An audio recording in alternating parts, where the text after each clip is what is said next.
Sun-seeking Britons were handed a welcome holiday boost today after the EU announced plans to welcome them back to the continent this summer. Brussels published plans for a new vaccine travel passport and said tourists from Britain would be welcome under the scheme.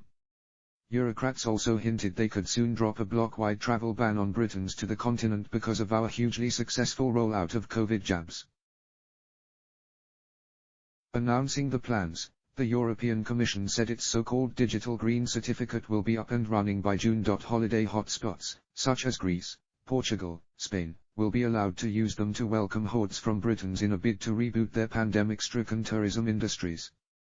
Commission Vice President Vera Jourova said, "We all want the tourist season to start. We can't afford to lose another season.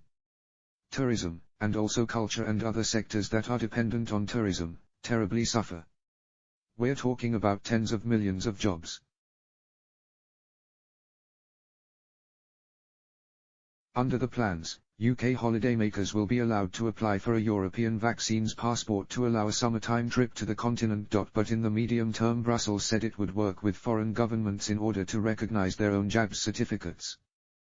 The Brussels vaccines passport will be provided to Europeans for free, but there is not yet any indication Britons will be charged to join the scheme. The blueprint paves the way for EU nations to drop their bans on foreign tourists from outside the bloc.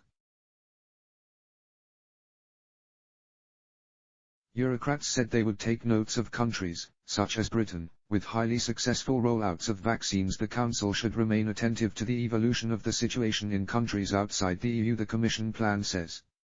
And particularly where reduced incidence of COVID-19 can be seen to have been driven down on a sustainable basis, for example by widespread vaccination with vaccines of demonstrated efficacy.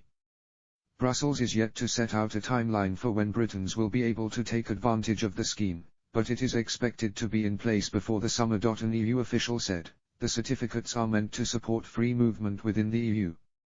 We'll of course need to think about what to do about external borders, but there are no decisions yet. We've always focused on facilitating travel within the EU first, before thinking of relaxing external travel restrictions."